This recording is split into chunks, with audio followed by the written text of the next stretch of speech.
First reading ఉత్తర ప్రచుత్త రీతిగా మనం చదువుకున్నాం. పరలోక రాజ్యము తమ దివిటీలు పట్టుకుని పెండ్లి కుమారుని ఎదుర్కొనుటకు బయలుదేరిన 10 మంది కన్యకలను పోలి ఉన్నది.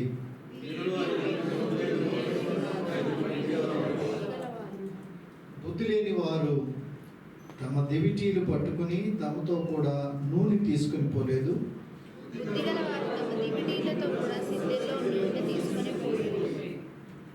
పెళ్లి కుమారుడు ఆలస్యము చేయగా వారందరూ కునికి నిద్రించుచుండిరి.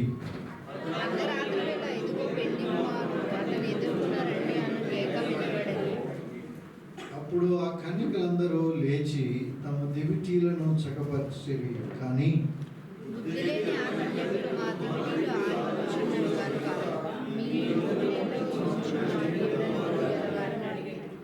అందుకు బుద్ధిగల కన్యకలు, మాకును మీకును ఇది చాలదేమో, మీరు అమ్మవారి యొద్దకు పోయి కొనుక్కునుడని చెప్పిరి.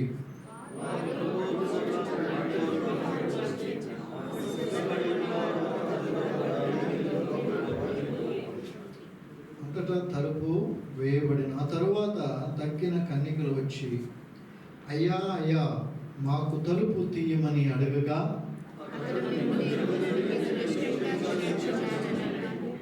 ఆ దినమైన ఆ గడి అయినను మీకు తెలియదు కనుక మెలకువగా ఉంది.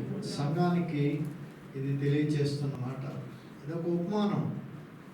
It is a parable, but still some message is there, very strong message is there, మనందరికీ సంబంధించింది. ఈరోజు మన ధ్యానానికి, మన యొక్క జీవితాలకి మనకు ఉపయోగపడేది. ఎందుకంటే ఇది సంఘానికి కూడా వర్తిస్తుంది.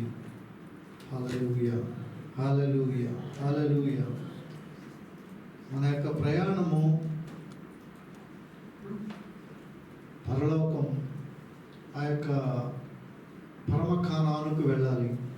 ఐగుప్తును విడిచిపెట్టాలి. లోక సంబంధమైనది ఏదన్నా కూడా దాన్ని వదిలిపెట్టి పరలోకం కనాను, పరమ కానానుకు మనం వెళ్ళాలి. కాబట్టి ఆ ప్రయాణంలో మనం వెళుతున్నప్పుడు మిగతా వాటన్నిటినీ పక్కన పెట్టాలి. నీకు ఏది అడ్డొస్తుందో దాన్ని పక్కన పెట్టే జ్ఞానం దేవుని అడగాలి.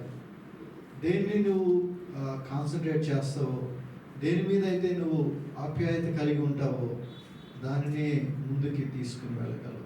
హల్లెలూయా, హల్లెలూయా, హల్లెలూయా. సార్వత్రికమైన సంగపు అంగమా, శ్రీ యేసు సువర్ణ దీప స్తంభమా, యేసు వీపున ఆనుకుని కొనసాగుమా,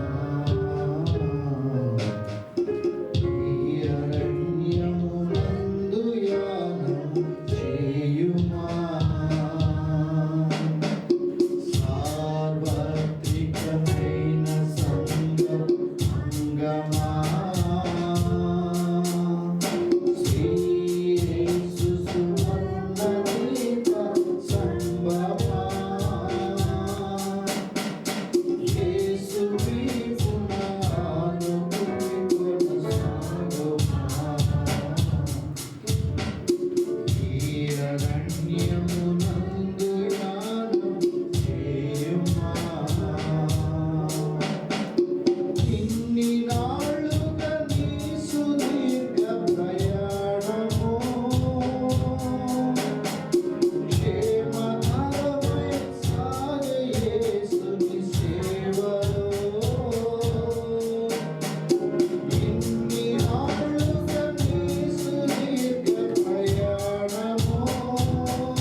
ఈ అరణ్యము ఏది కూడా నీకు సపోర్ట్ చేయదు, ఏది కూడా నీకు అనుకూలంగా ఉండదు. అరణ్య ప్రయాణం మీకు అందరికీ తెలుసు. ఏది కావాలంటే అది దొరికే స్థలము కాదు. అందుకని యేసయ్య ఇది అరణ్య యానం అంటున్నాడు, అరణ్యంలో ప్రయాణం లాంటిది అంటున్నాడు. అందుకని ఈ అరణ్య యానంలో యేసు వైపున అనుకుని మనం ప్రయాణించాలి. మన ఉద్దేశము, మన గమ్యము పరలోకము, పరమకామము. సార్వత్రికమైన సంఘానికి దేవుడిస్తున్న యొక్క మాటలు మనం జ్ఞాపకం చేసుకున్నాం. ఇంకా మన జీవితాల్లో అనేకమైన సెల్ఫ్ ఇంట్రెస్ట్లతో నా మీద నాకు విరోధంగా నన్ను మరి తగ్గించి, లేకపోతే నేను ఇది చేయాలనుకుంటే చేయనివ్వలేదు, లేకపోతే నాకు, నేను, మాకు అని ఒకవేళ ఇంకా సెల్ఫ్లో పడి ఉన్నామేమో. ఈరోజు యేసయ్య నీతో నాతో మాట్లాడుతున్నాడు. ఆయన రాకడ బహు సమీపంగా ఉంది. చదవబడిన వాక్య భాగంలో ప్రభా నాతో మాట్లాడు, నేను ఎలా సరి చేసుకోవాలి, ఏ విధంగా ముందుకు వెళ్ళాలి. ఈ లోకము భయంకరమైనది, కానీ ఈ లోకంలో మేము ప్రయాణం చేయాలి. దీన్ని ఒక అరణ్యంగా మీరు చూపిస్తున్నారు. ఈ అరణ్య ప్రయాణంలో మేము యోగ్యత కలిగి జీవించడానికి సహాయం చేయండి. ప్రతి ఒక్కరిని దీవించండి ప్రభువా. కన్నీటితో ఉన్న కుటుంబాలు ఉన్నాయి, భారంతో కలిగిన కుటుంబాలు ఉన్నాయి, ఇంకా నీలోకి సూటిగా చూడలేని ఎంతోమంది జీవితాలు ఉన్నాయి ప్రభువా. సహాయం చేయండి. మీరు అందరితో మాట్లాడమని ప్రార్థన చేస్తున్నాం తండ్రి. మీరు మాట్లాడితే మేము బ్రతుకుతాం. సహాయం మాకు దయచేయమని ప్రతి ఒక్కరిని మీ సన్నిధికి అప్పచెప్తున్నాం తండ్రి. నీ పరిశుద్ధాత్మతో నింపండి ప్రభువా, పరిశుద్ధాత్మతో నింపండి. సహాయం చేయండి ప్రభువా. మీరు కార్యాన్ని జరిగించినప్పుడు ఎవరు దాన్ని ఆపలేరు. మీ సహాయం దయచేసి మీ తట్టు చూస్తూ ముందుకి సాగే కృప మా అందరికీ దయచేయమని ఆశీర్వదించమని యేసుక్రీస్తు పరిశుద్ధ నామములో వేడుకుంటున్నాను తండ్రి, ఆమేన్. అందరం కూర్చుందాం. ప్రియమైన దేవుని సంగమా, చదవబడిన యొక్క ఉపమానం, ఇట్ ఇస్ అ పారబుల్. పారబుల్లో ఎందుకు చెప్తారంటే డైరెక్ట్గా ఉన్నది చెప్తే చాలా మందికి అర్థం కాదు, కొంతమందికి నాపే చెప్పినట్టుగా ఉంటుంది. అందువల్ల పారాబుల్లో చెప్పడానికి యేసు ప్రభు అనేకమైన ఉపమానాలు తీసుకొచ్చారు. ఉపమానం ఎంతగా పనిచేస్తుందంటే అది చెప్తూనే ఉంటే అది ఎవరికైతే ఉద్దేశించిందో వాళ్ళకి ఐ ఓపెన్ అయిపోతుంది. పీపుల్ ఆర్ ఫీలింగ్ దట్ ఇది నాకు అర్థం కావడం లేదంటే that means that is not for you. నీకేం అర్థం కాదు, నీకు ఇంకా ఐ ఓపెన్ అవ్వలేదు. కాబట్టి ఉపమానం అనేది దేవుడు నీతో నాతో మాట్లాడుతున్నాడు. ఆ ఉపమానంలో ఉండే సారాంశాన్ని గుర్తించాలి. అది కనుక గుర్తించలేదనుకోండి మనం దాచిపెట్టిన వాళ్ళం అవుతాం. లేకపోతే మన యొక్క జ్ఞాన నేత్రాలు తెరవబడలేదు. ప్రభువుని అడగాల, అయ్యా ఈ ఉపమానాన్ని మేము ధ్యానించబోతున్నాం, దీనిలో ఉండే ఆ యొక్క ఎస్సెన్స్ ఏంటో మాకు తెలియచి. అది తెలియకపోతే చర్చకి వస్తాం, వింటా ఉంటాం, వెళ్ళిపోతాం, మనం ఏమీ అప్లై చేసుకోం. వి విల్ బి సేమ్, అంటే అలాగే ఉంటాం మనం. ఆ జీవితం ఎదగదు, అక్కడి నుంచి మరి తగ్గదు, అట్లాగే ఉండిపోతుంది. ఎదగలేని పరిస్థితిలో ఉండిపోతాం. అలా వద్దు, మనం ఎదగాలండి. తన మాటలు ప్రతి ఒక్కటి కూడా ఆ ఉద్దేశాలు అనేక రకమైన ఉపమానాలతో తెలియజేశాడు. మనం చాలా విషయాలు మనం గ్రహించాం, మనం చాలా ధ్యానం చేస్తూ వచ్చాం, మార్పు కనిపించాం. ఇది దేవుడు నాతో మాట్లాడుతున్నాడు. I will have change in attitude రావాలా, మన నడతలో రావాలా, మన మాటల్లో రావాలి. యేసు ప్రభువులోకి వచ్చిన తర్వాత కూడా నీ మాట సరళి మారలేదు అనుకోండి, దెన్ ఆఫ్ నో యూస్. అంటే నీవు నీ ఓన్లోనే నడుస్తున్నావు. నీ యొక్క తరహా విధానం ఏదైతే ఉందో, క్రీస్తులోనికి రానకు ముందు నీ ఓన్ స్టైల్ ఎలాగా ఉండిందో ఆ స్టైల్ మారలేదనుకోండి, నా స్టైలేనే అంటే ఎట్లా?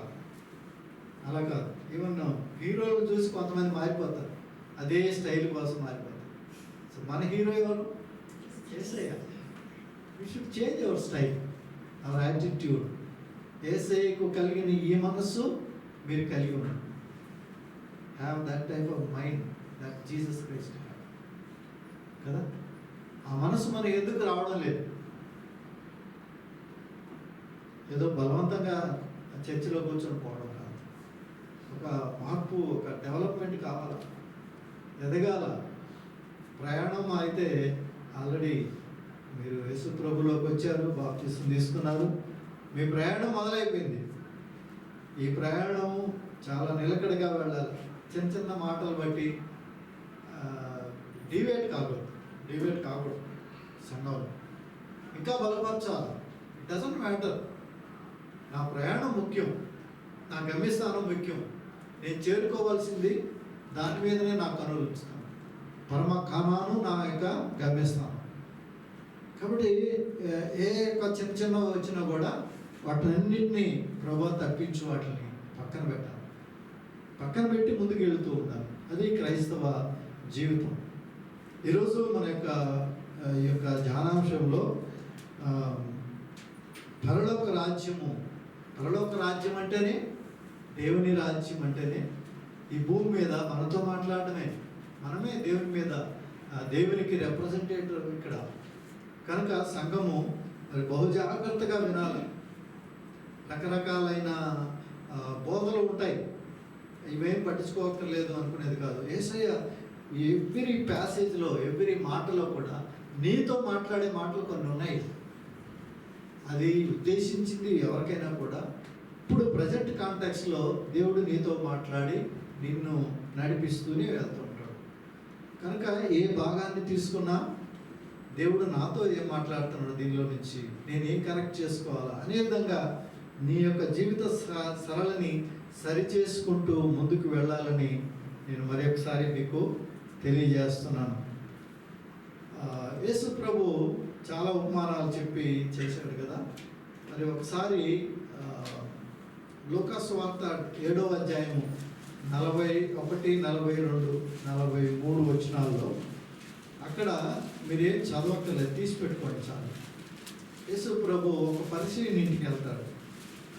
ఆ పరిచయుడు ఆయన పిలుస్తాడు, మా ఇంటికి వచ్చి భోజనం చేయమని. అదే సమయానికి అక్కడ ఒక పాపాత్మురాలైన ఒక స్త్రీ తను ఎంతగానో తగ్గించుకొని మరి అక్కడ వచ్చి ఆయనకి పరిచర్య చేస్తుంది. ఏ పరిచర్య అంటే మరి కన్నీటితో తన పాదాలు కడిగి తన యొక్క తల వెంట్రుకలతో తుడుస్తాం.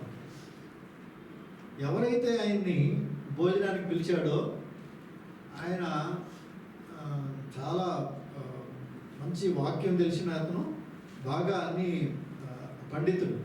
అయితే ఆయన అనుకుంటున్నాడు మనసులో, ఈయన దైవజనుడు కదా, ఆ వచ్చిన స్త్రీ అలాంటిది ఆయనకి తెలిసిపోయి ఉండాలి కదా, ప్రవక్త కదా, మరి ఆ మాత్రం కూడా తెలియలేదా అని చెప్పేసి ఆయన మనసులో అనుకుంటూనే ఉన్నాడు. Still is not talking to God. అంటే యేసయ్యతో మాట్లాడడం మొదలు పెట్టలేదు. ఆయన పిలిచింది ఆయనే, కానీ అప్పటికే ఆయన మాట్లాడుకుంటా ఉన్నాడు. మాట్లాడుకుంటే యేసయ్య డైరెక్ట్గా ఉపమానంతోనే చెప్పాడు. అరే నువ్వు ఇలా అనుకుంటున్నావు కదా నీ మనసులో, నువ్వు మనసు మార్చుకో అని చెప్పలేదు కదా. That is the direct way of telling. మనమంతా అదే చేస్తాం, ఇండైరెక్ట్గా కాదు, డైరెక్ట్గా వేసుకున్నాం. కానీ ఇక్కడ సూటిగా మరి యేసయ్య చెప్పగలరు కదా. అయినప్పటికీ ఈ యూస్డ్ ఓన్లీ పారాబుల్. అప్పుడు ఆయన పిలిచాడు, నువ్వేమనుకుంటున్నావో నీ మనసులో ఏంటో నేను గ్రహించాను అని చెప్పేసి ఆ మాట అనలేదు. కానీ సీమోను అని చెప్పేసి ఆయనకి ఒక ఉపమానం చెప్పాడు. ఏ ఉపమానం? ఇద్దరు మనుషులు ఉన్నారు. ఒకడు 500 దేనారాలు అప్పుడున్నాడు, ఒక అతను 50 దేనారాలు. అయితే వాళ్ళిద్దరు కూడా చెల్లించలేము అని చెప్పారు. దాంతో ఏమైపోయింది, ఆ యజమానుడు ఇద్దరిని క్షమించారు. అయితే వీరిలో ఎవడు అతన్ని ఎక్కువగా ప్రేమించమని చెప్పాడు. సో అతని దగ్గర నుంచి ఇండైరెక్ట్గా ఆన్సర్ రప్పిస్తున్నాడు. వీళ్ళిద్దరూ క్షమించబడ్డారు, but there is an amount. ఒక అతను 1,00,000 అనుకుంటే ఇంకొక అతను 1,000 రూపాయలు అనుకోండి. ఇద్దరికీ క్షమించేశాడు. కాబట్టి వీళ్ళిద్దరిలో మరి ఆయన ఏమని అడిగాడు? సీమోను అతడు ఎవరికి ఎక్కువ 42 చూడండి, 42 వచ్చి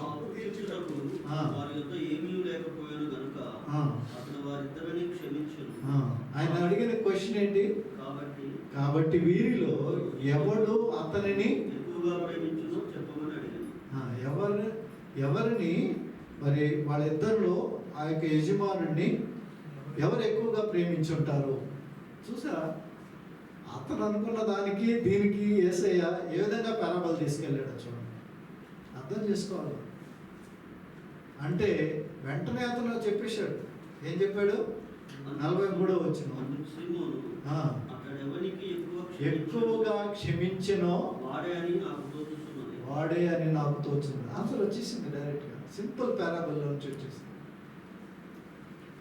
ఎవరికైతే ఎక్కువగా క్షమిస్తారో మరి అతనికి ఎక్కువగా ప్రేమ ఉంటుంది. అంటే క్షమించడానికి ప్రేమతో లింకేజ్ ఉందని.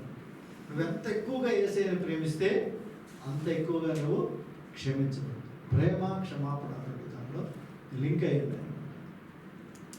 కాబట్టి మరి ఆ యొక్క స్త్రీ కూడా అక్కడ వచ్చి తన పాపాలు ఎక్కువగానే ఉన్నాయి, కానీ ఆమె ఎక్కువగా ప్రేమించింది.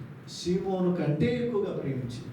సీమోను ఇంటికి పిలిచాడు, ఏదో భోజనం పెడదాం అనుకున్నాడు, కానీ అంత ఎక్కువ ప్రేమ చూపించారు అక్కడ యేసయ్యకి.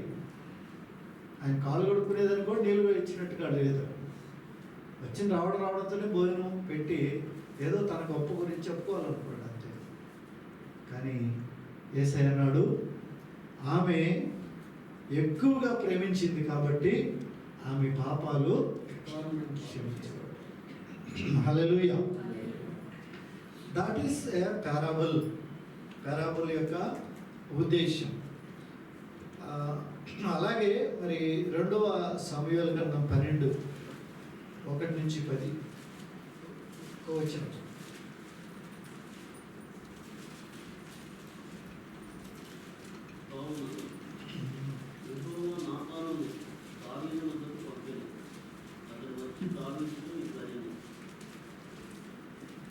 ఒకనొక పట్టణమందు ఇద్దరు మనుషులు ఉండేవి. ఒకడు ఐశ్వర్యవంతుడు, ఒకడు దరిద్రుడు. ఐశ్వర్యవంతుడికి విస్తారమైన గొర్రెలను గొడ్లను కలిగి ఉండేవి. చాలండి, ఎక్కువగా చదివితే మళ్ళీ టైం చాలు. సింపుల్గా చెప్తాం. ఇది కూడా ఉపమానమే, ఇది కూడా డైరెక్ట్గా లేదు. అప్పటికే దావీదు తప్పు చేసినాడు బెత్షెబాకి. కాబట్టి నాతాను ప్రవక్త వచ్చి ఆయన దగ్గరికి విషయం అంతా తెలిసింది, దేవుడే చెప్పాడు. అయితే ఆయన డైరెక్ట్గా వచ్చి చెప్పలేదు, ఆయన వచ్చి ఉపమానం చెప్పాడు. ఏమని? ఒక అతని దగ్గర ఒక ధనవంతుడికి బాగా అన్నీ ఉన్నాయి, కానీ ఆ పక్కనే అతనికి ఇంటి ఆనుకొని పేదవాడు ఉన్నాడు. అతనికి ఓన్లీ ఒక్క గొర్రె పిల్ల, చాలా ప్రేమతో పెంచుకుంటున్నాడు. కానీ ఆ యొక్క ధనవంతుడి దగ్గరికి ఒక గెస్ట్ వచ్చాడు. వచ్చినప్పుడు ఏం చేయాలా? అంత ధనం ఉంది కదా, అది చేసుకోవచ్చు కదా, దానిలో నుంచి యూజ్ చేసుకోవచ్చు. కానీ అది కాదని ఆ యొక్క పేదవాడి అయిన ప్రేమతో పెంచుకుంటున్న ఒక్కగానొక్క గొర్రెను తీసుకుని వచ్చి వధించాడు. అనేటప్పటికీ దావీదు కోపం వచ్చేసింది. ఇలాంటి మనుషులు ఉన్నారా, ఇలాంటి తప్పులు చేస్తారా అని చెప్పేసి వచ్చేసింది. సో ఉపమానం ద్వారా నీట్గా అందించేశాడు ఎసెన్స్. తీరా ఆ ఉపమానంలో ఆ యొక్క ఒక్కగానొక్క గొర్రె పిల్లలు తీసేసి అన్యాయంగా చేసుకున్నవాడు దావీదే కనుక ఆయనకు అర్థమైపోయింది. కాబట్టి వెళ్ళి పశ్చాత్తాపడతాం. 51వ కీర్తన దాని తర్వాత రాసింది. కనుక ఈ ఉపమానాలు చాలా జాగ్రత్తగా మనం అర్థం చేసుకుంటే ఇట్ టెల్స్ అబౌట్ అస్, మనకు ఒక గురి చూపిస్తాయి. ఒక మార్గం చూపిస్తాయి. స్ట్రైట్ ఫార్వర్డ్గా అర్థం కానివి కూడా ఉపమాన రీతిలో చాలా దేవుడు తెలియజేస్తాడు. యోనాతో కూడా ఉపమానం ఉంది కదా. యోనా గ్రంథంలో 4వ అధ్యాయం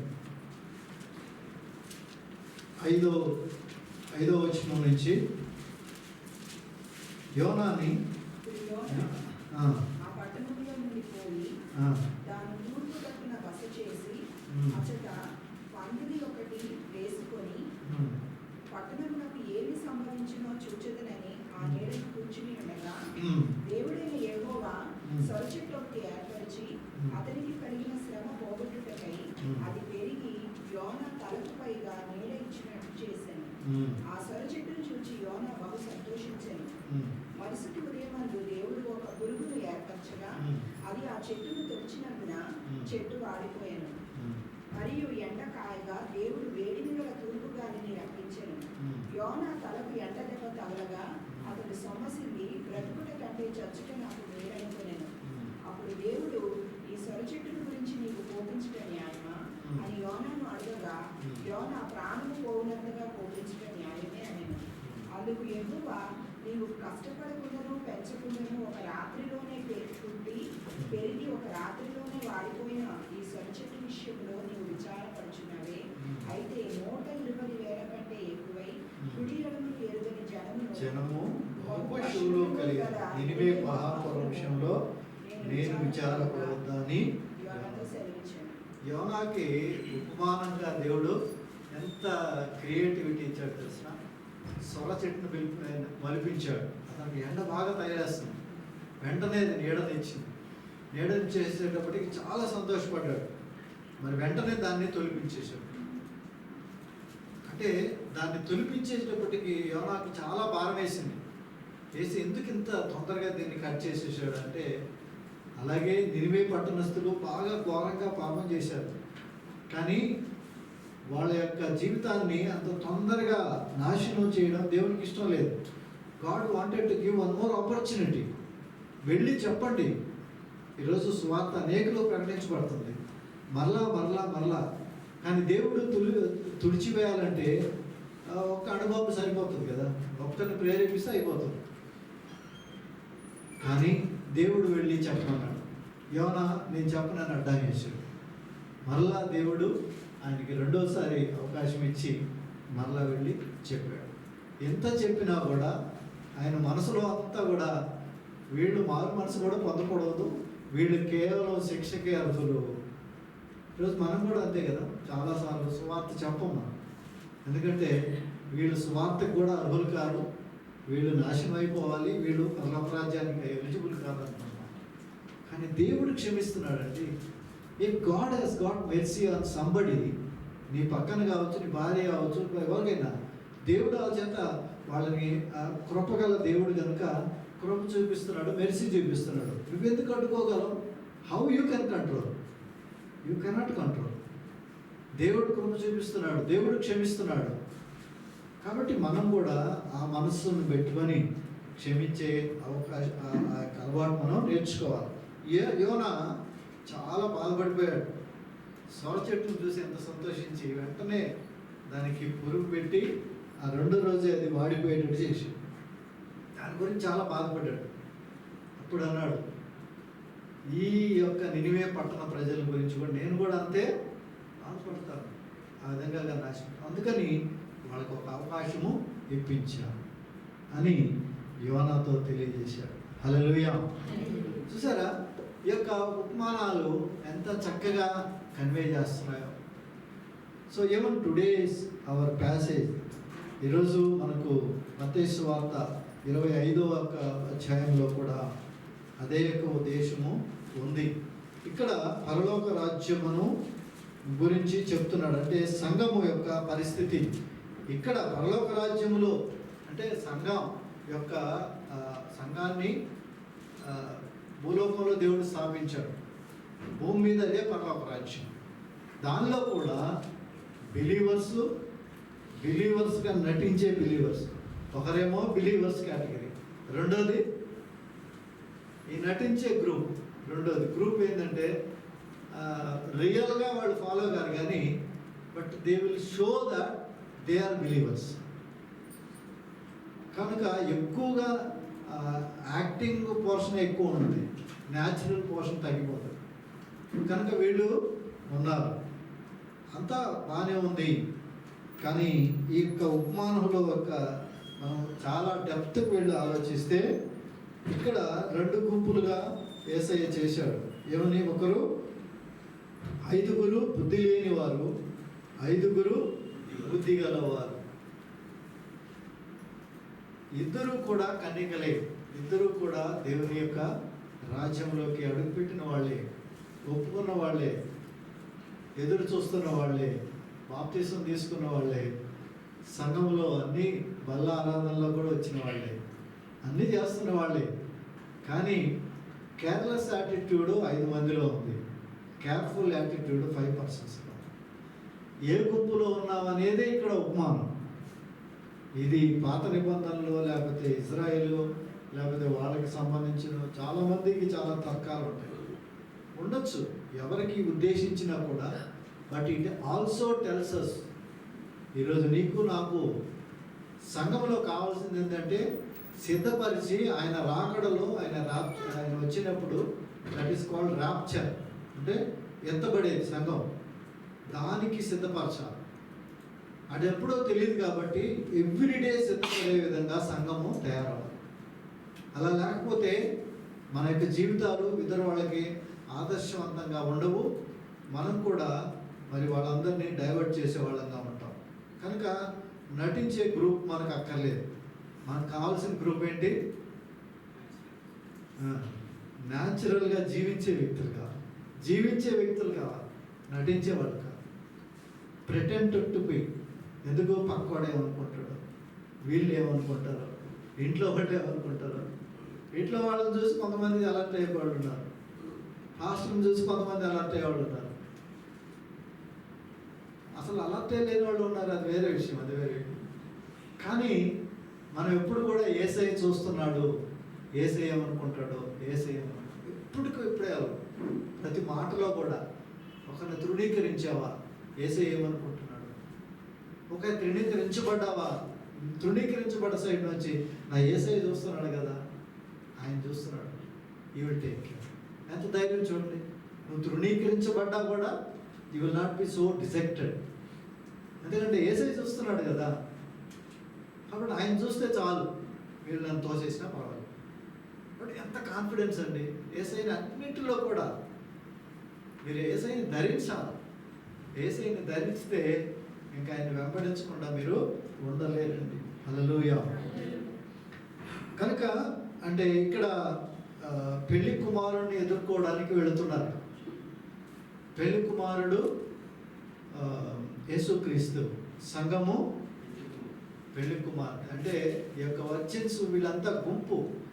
ఇది 2 భాగాలుగా విభజిస్తున్నాడు.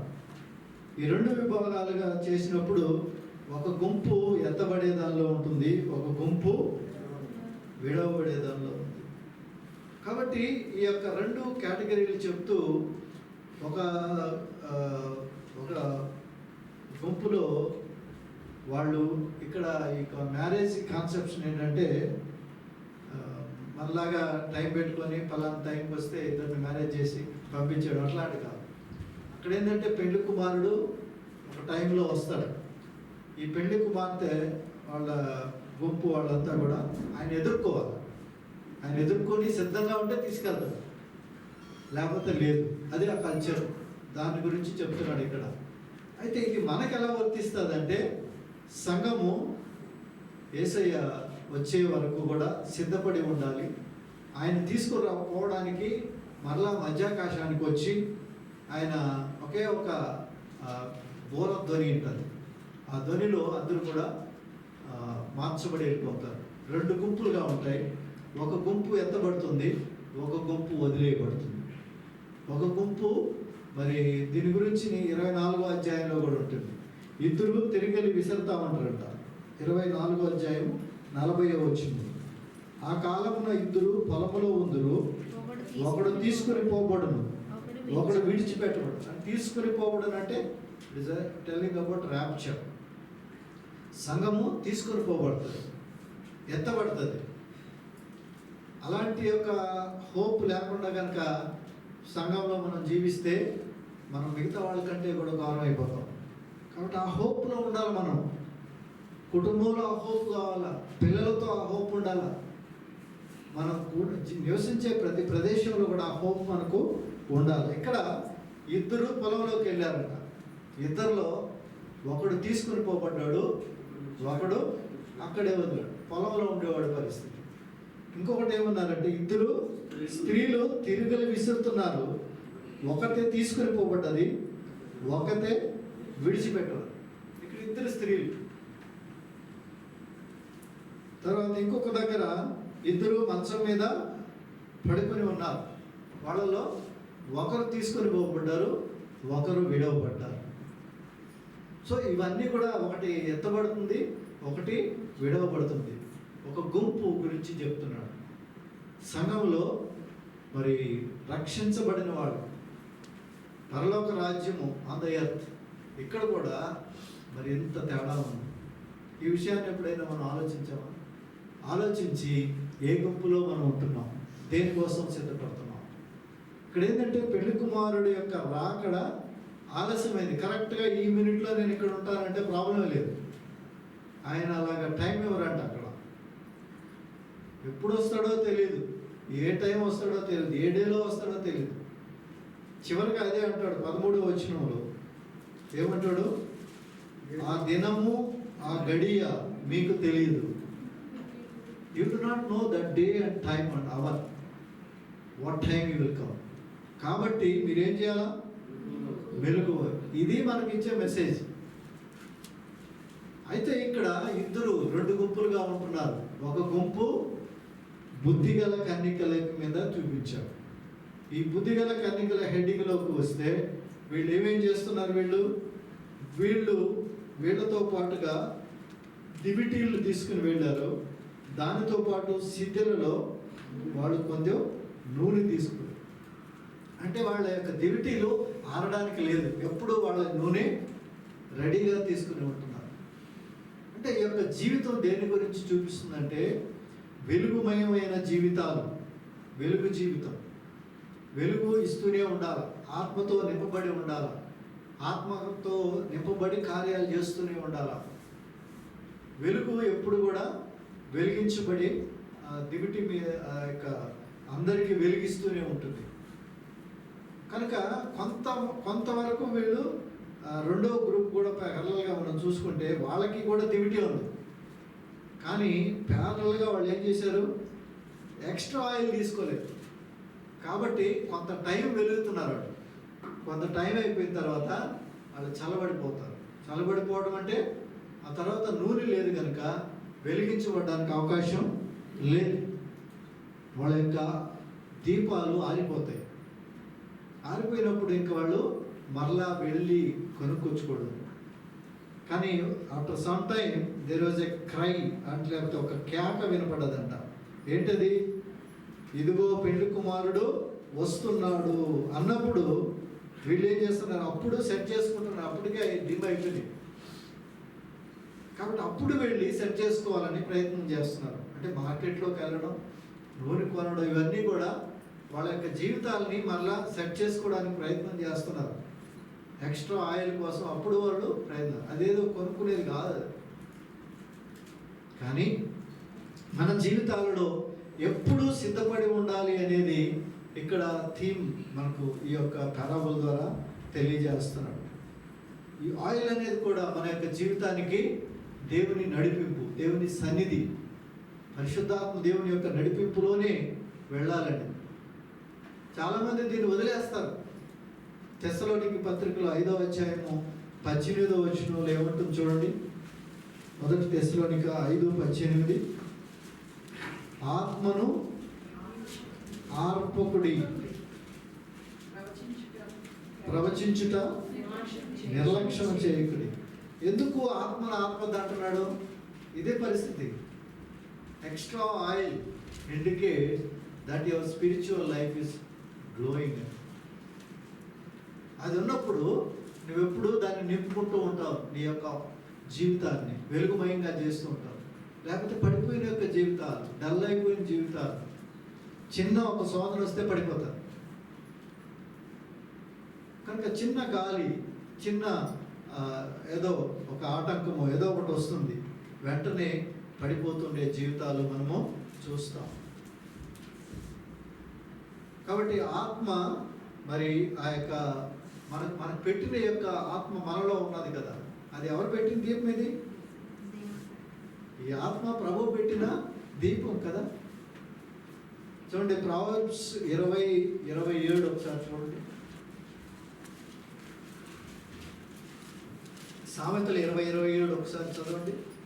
ఈ దీపాన్ని మనము నరుని ఆత్మ వెలిగించుకోవాలి. యెహోవా పెట్టిన దీపము, అది అంతరంగములన్నీ శోధించును. నరుని యెహోవా పెట్టిన దీపము. ఈ దీపాన్ని మనము కాపాడుకోవాలి. కాబట్టి చాలా మందికి దీపం వెలిగించుకోవాలని, దాన్ని కాపాడుకోవాలని అలాంటి ఆశ లేదు. యేసు ప్రభు యొక్క లైట్తో చాలా మాట్లాడాడు కదా, నేను ఈ లోకానికి వెలుగై ఉన్నాను, ఈ లోకంలో నేను మరి మిమ్మల్ని అందరినీ కూడా వెలుగు, యు ఆర్ ద లైట్ అన్నాడు. మత్తయి సువార్త 5వ అధ్యాయం మనం చూస్తే అక్కడ ఏమంటాడు? 12-13 వచనాల్లో you are the light of the world అన్నాడు. నేను వెలుగై ఉన్నాను, కానీ ఆ వెలుగు మీలోకి పెట్టినప్పుడు you become the light of the world. ఈ లోకానికి నువ్వు వెలుగై ఉన్నావు. కనుక వెలుగు ఉండేది ఎప్పుడు అందరి మీద ప్రకాశము చేయాలి. యోహాను సువార్త 12:4 నుంచి కూడా ఒకసారి చూస్తే వెలుగు గురించిన ఎన్నో మాటలు యేసయ్య చూపిస్తున్నాడు ఇక్కడ. ఆయన శిష్యులలో ఒకడు, అనగా ఆయనను అప్పగింపనై ఉన్న ఇశ్రాయేలీయులు. 12:4 అంటే ఏం చదువుతున్నాం? ఆయన శిష్యులలో ఒకడు, అనగా ఆయనను అప్పగింపనై ఉన్న ఇస్కరియోతు యూదా, ఈ అత్తరెందుకు 300 దేనారులకు అమ్మి, ఈ అత్తరెందుకు 300 దేనారులకు అమ్మి ఆ బీదలకు ఇయ్యలేదన్నాడు. వాడు ఇలా చెప్పినది బీదల మీద శ్రద్ధ కలిగి కాదు, కానీ వాడు దొంగయ్య ఉండి తన దగ్గర డబ్బు సంచి వింటినందున. చాలు ఈ యొక్క మాట మరి ఆ యొక్క మరియా తన పాపాన్ని కడిగి వేసుకుంటున్నప్పుడు మరి ఆ యొక్క వచ్చిన ఆ యొక్క అత్తర వాసనతో ఇతను ఏమంటున్నాడంటే, అలాంటివి ఎందుకు చేయాలి, అలాంటి పనులు ఎందుకు చేయాలి, అది అవసరం లేదు కదా అని అతను దాన్ని మరి ఖండిస్తున్నట్టుగానే చెప్తున్నాడు.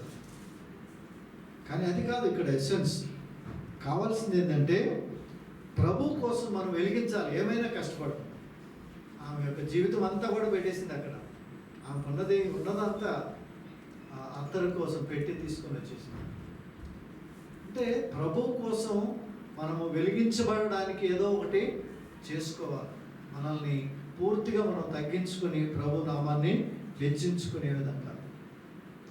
ఈ యొక్క లైట్ గురించి దేవుడు చెప్తున్నప్పుడు, ఈ ప్రపంచానికి నువ్వు వెలిగించాలంటే ఒక పైనున్న స్థలంలో పెట్టి ఆ దివిటిని నువ్వు వెలిగించాలంటాడు.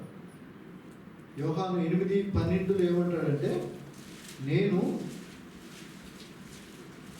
మరలా యేసు, నేను లోకమునకు వెలుగును, నన్ను వెంబడించువాడు చీకటిలో నడవక జీవపు వెలుగు వెంబడించేవాళ్ళు జీవపు వెలుగు కలిగి ఉన్నారని వారితో చెప్పాను.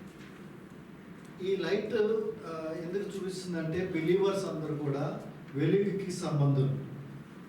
లోకంలో ఉండే వాళ్ళంతా కూడా లోక సంబంధులు. ఈ యొక్క చీకటి పనులన్నిటి కూడా చేస్తూనే ఉంటారు అన్నమాట. అయితే ఫూలిష్ గురించి కూడా మనం చూడొచ్చు. 2 తిమోతి 3వ అధ్యాయం 5వ వచనం చూడండి. వీళ్ళకి కంపారబుల్గా ఉన్నాయి, వాళ్ళకి కంపారబుల్ ఉన్నాయి. ఏదో మనం ఎక్కడ ఉంటున్నాము మనం తెలుసుకోవాలి. వీళ్ళు ఎలా ఉన్నారు? ఇందాక నేను అదే చెప్పాను, నటించే వాళ్ళ గ్రూప్ అన్నాను కదా. ఆ గ్రూప్ గురించి ఇక్కడ దేవుని వాక్యం కూడా చెప్తుంది. వీళ్ళు ఎలాంటి వాళ్ళు? పైకంటే ఏంటి? పైకంటే మనం ఇక్కడ పైన చూస్తే ఇదంతా కలగానే ఉంది, కానీ వీళ్ళ పైన ఏముంది అంటే అవుటర్ అపియరెన్స్ చూడడానికి ఏంటి మన మనుషుల్లో చెప్పండి, చర్చికి వచ్చే వాళ్ళ గురించి చెప్పండి, కొంత అనాలిసిస్ చేసుకోవాలి, పారాబుల్ని డీప్గా అనలైజ్ చేసుకోవాలా. మనకి ఎక్కడ కూడా వాళ్ళలో క్రిస్టియన్స్ కాదని చెప్పి కనిపించదు. క్రిస్టియన్స్ ప్యూర్ క్రిస్టియన్స్ ఎలా కనిపిస్తారు? వాళ్ళు ఎలాగా తెరిచి చూడడం, బైబిల్ చేతిలో ఉంటుంది, బలలో పాల్గొంటారు, ఎలా గుర్తుపడతారు? Very dangerous situation.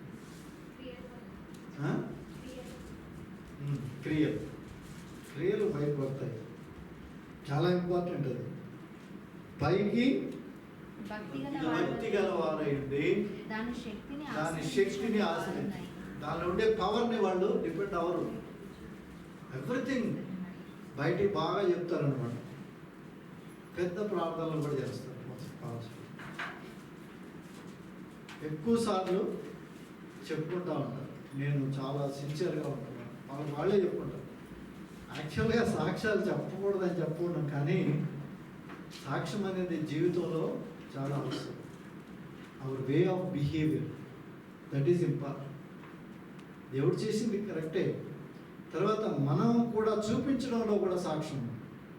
నువ్వు ఎక్కడైతే ఉన్నావో, నీ ఇంట్లో, నీ కుటుంబంలో, నువ్వు ఉన్న స్థలంలో, అక్కడ మనం ఏం చేయాలంటే అందరి దగ్గర నుంచి ఏమేం చేపిస్తారు, మన ఒపీనియన్స్ అంటారు కదా, ఒపీనియన్ సేకరణ అక్కడి నుంచి తీసుకోవాలి. దేవుని దగ్గరికి తీసుకోవాలంటే పక్క వాళ్ళు ఏం చెప్తున్నాడో చూడాలి. సంఘంలో నీ గురించి నీ ఒపీనియన్ ఏంటి, సంఘంలో నీ గురించి ఎందుకు మారడం లేదు, అది ఎందుకు మార్పు చెందడం లేదు అంటే పైకి భక్తి గల నటించేలాగా ఉన్నాం. If all are saying that you are not okay, కానీ నువ్వు బల్లగొద్ది నేను ఓకే మైక్ దగ్గరకు వచ్చి నేను ఓకే అని చెప్తున్నావు. If all are saying that you are not okay, నువ్వేం చేయాలా? Lord you open my eyes, నా హృదయాన్ని తెరవండి, నా జ్ఞాననేత్రం ఏదైనా ఉంటే తెరవండి, నేను అర్థం చేసుకునేదానికి నాకు మంచి వెలుగునివ్వండి అని అడగాల దేవుడిని. అంతేగాని పిడివాదంగా కూర్చుంటే కాదు. మనం ఇక్కడ ఇది చాలా ఇంపార్టెంట్ అండి. పైకి భక్తి, కానీ దాని లోపల దాని యొక్క శక్తిని ఆశ్రయించకుండా ఉన్నవాళ్ళు. తర్వాత తీతు పత్రిక 1:16 చూడండి.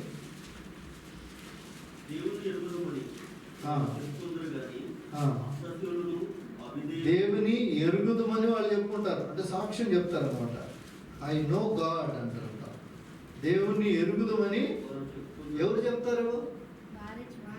వాళ్ళే చెప్తారు. మేమే చెప్తుంటాం, మాకు దేవుడు తెలుసు, నేను పర్ఫెక్ట్, నేను. కానీ వాళ్ళు ఎలాంటి వాళ్ళట? అసహ్యులు, అవిధేయులు, ప్రతి సత్కార విషయంలో భ్రష్టులై ఉండి. అది చాలా ఇంపార్టెంట్. తమ క్రియల వలన వాళ్ళ యొక్క యాటిట్యూడ్, వాళ్ళ క్రియలు అవి ఏం చూపిస్తాయంటే వీళ్ళకి దేవునికి సంబంధం లేదని క్రియలు చూపిస్తాయి. బట్ వాట్ దే సే, మేము దేవునికి తిరిగి ఉన్నాం, మేము దేవుని తెలుస్తున్నాం, అలా కాదు. సో రెండింటికి పొంతం ఉందండి, జాగ్రత్తగా గమనించండి. చాలామంది మనము ఇలాంటివి జాగ్రత్తగా ఉండాలి. These are the people who are not carrying the oil, foolish virgins. రెండో కేటగిరీ. కాబట్టి రెండో అర్థం చేసుకోండి. సంఘంలో ఉన్నాం కనుక మనకు ఏదైతే దేవుడు వాక్యం ద్వారా హెచ్చరికలు ఇస్తున్నాడో ఇవన్నీ కూడా మనం సరి చేసుకునే దానికే, పర్ఫెక్ట్నెస్ కోసం కాదు. మనకు ఇవ్వబడిన గురి దగ్గరికి మనం వెళుతూనే ఉండాలి. చాలామంది మోకరీ చేస్తుంటారు కదా.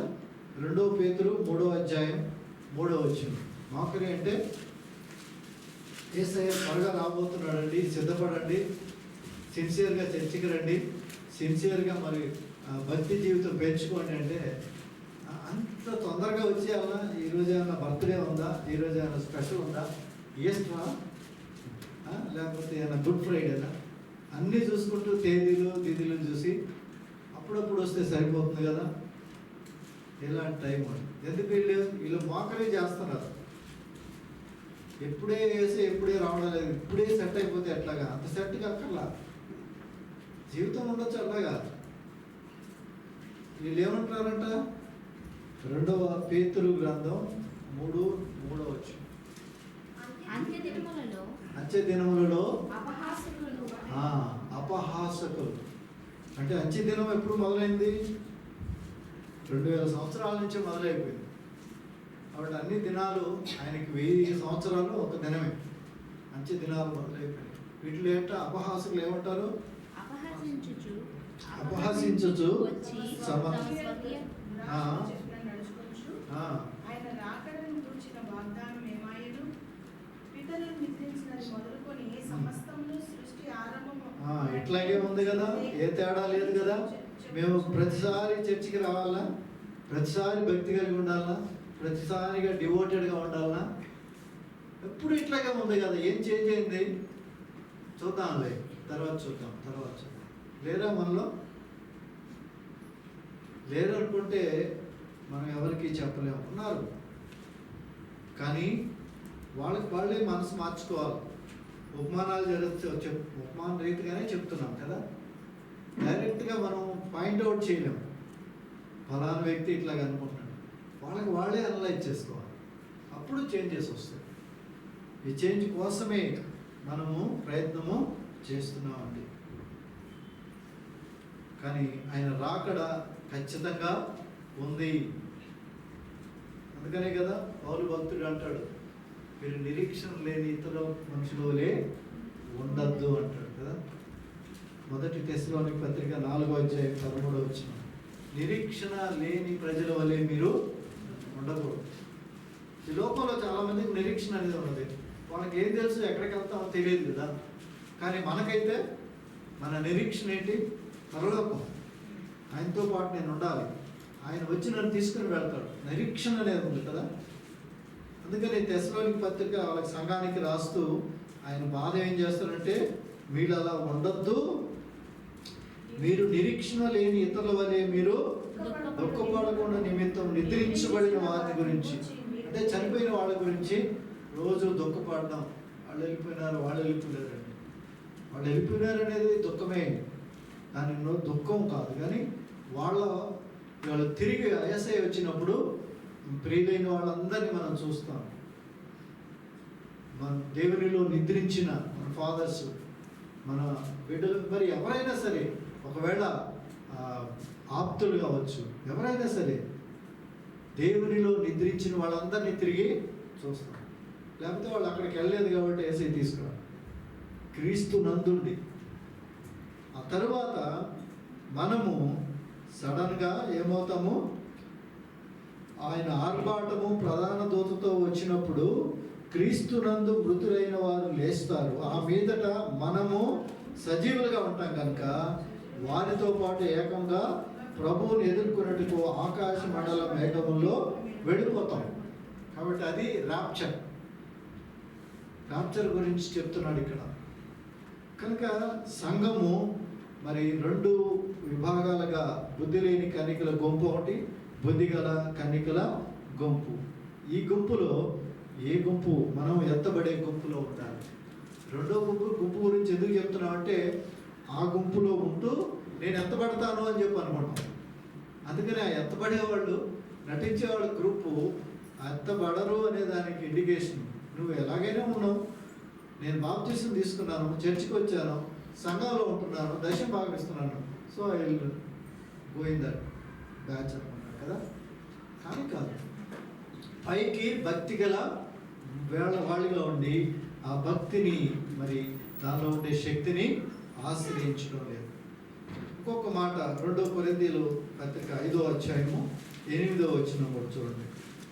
2 Corinthians chapter 5 verse 8.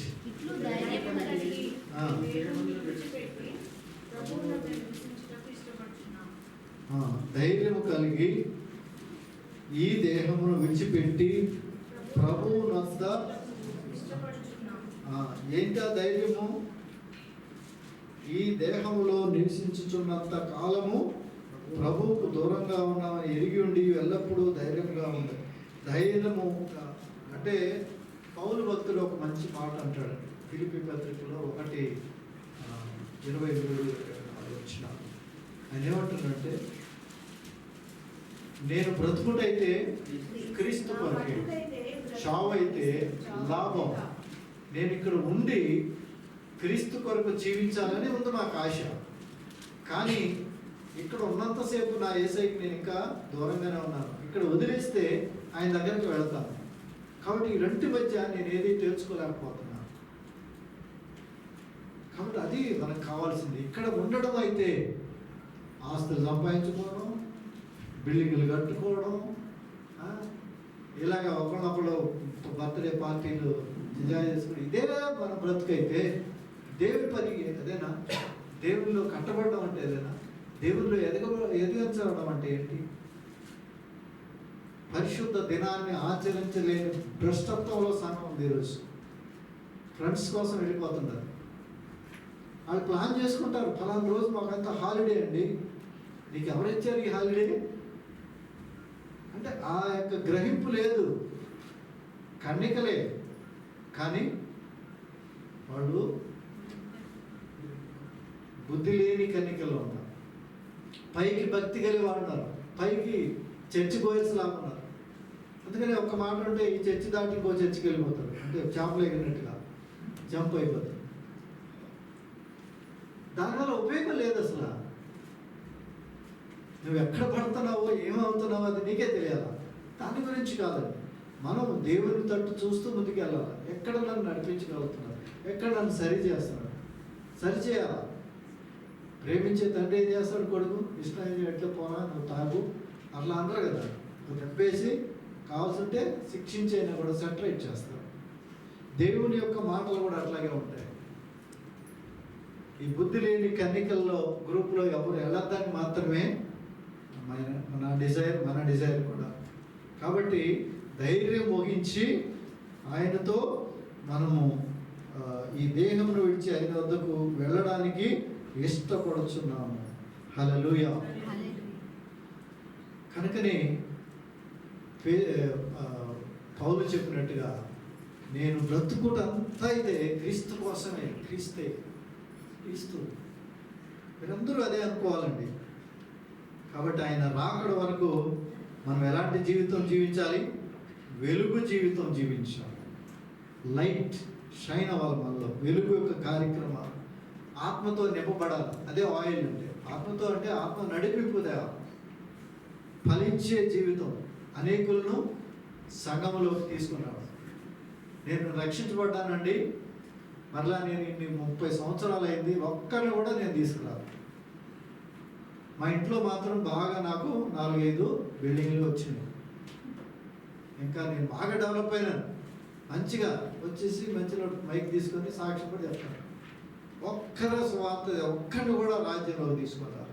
ఏం పని ప్రయత్నం చేయాలి, టార్గెట్ పెట్టుకోవాలా, ప్రార్థన చేయాలా, ప్రభు ఎక్కడ చెప్తే అక్కడ పనులు చేయాలి.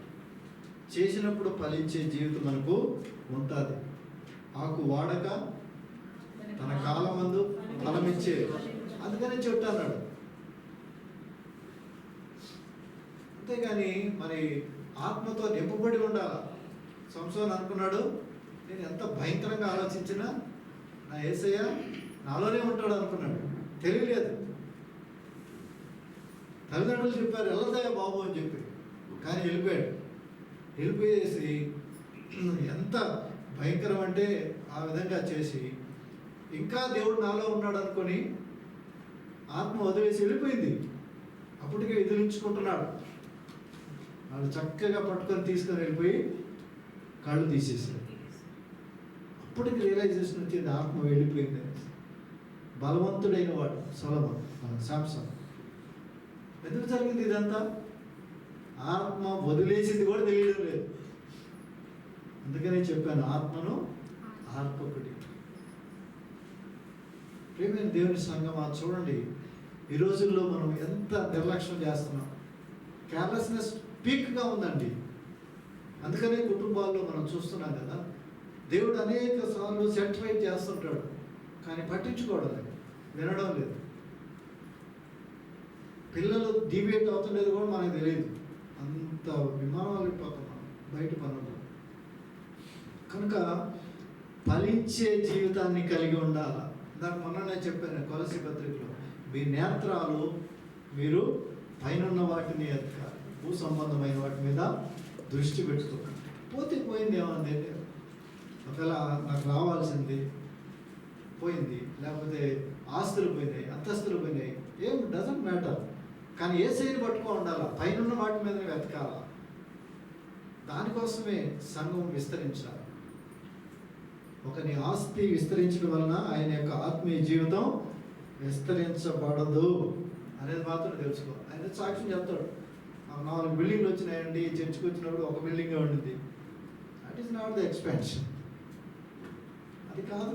ఒకవేళ మనం చెప్పుకోవచ్చు, ఎస్ బ్రదర్ వెరీ గుడ్, అంత బాగానే ఉంది, కానీ దేవుని రాజ్యం విస్తరణ అది కాదు. దేవుని కోసం నువ్వే వెతకాల. నీ నేత్రాలు పైనున్న వాటిని చూస్తూ ఉండాలి. ఎత్తబడి ఆ యొక్క వర్జన్స్ గుంపులో నువ్వు ఉండాలి. అప్పుడు యేసయ్య వచ్చినప్పుడు నువ్వు ఆయనతో పాటు ఎత్తబడతావు. హల్లెలూయా, హల్లెలూయా. అన్నిటికంటే కూడా ఎత్తబడే గుంపులో నేను ఉండాలి ప్రభువా, ఎత్తబడే గుంపులో నేను ఉండాలి ప్రభువా అని మనము దేవుని విధేయతతో అడుగుదాం, మనసారా అడుగుదాం, ప్రార్థన చేసుకుందాం. హల్లెలూయా, హల్లెలూయా, హల్లెలూయా. స్తోత్రం, స్తోత్రం, స్తోత్రం, స్తోత్రం. యేసయ్యా నీకు వందనాలు, వందనాలు, వందనాలు, వందనాలు, వందనాలు, వందనాలు. అన్నింటికీ యేసయ్య చాలిన దేవుడు అండి. ఒకవేళ మీరు అనుకుంటున్నారు పూర్తిగా ఆయనకి నేను అప్పచెప్పుకుంటే, పూర్తిగా నేను కనుక ఆయనలో ఉంటే నాకు మరి నేను కోల్పోతానేమో అని చాలాసార్లు అనుకుంటాం. యేసయ్య అందరికీ అన్నిటికీ కూడా యేసయ్య పరిహారం చెల్లించున్నాడు. హల్లెలూయా, హల్లెలూయా. యేసే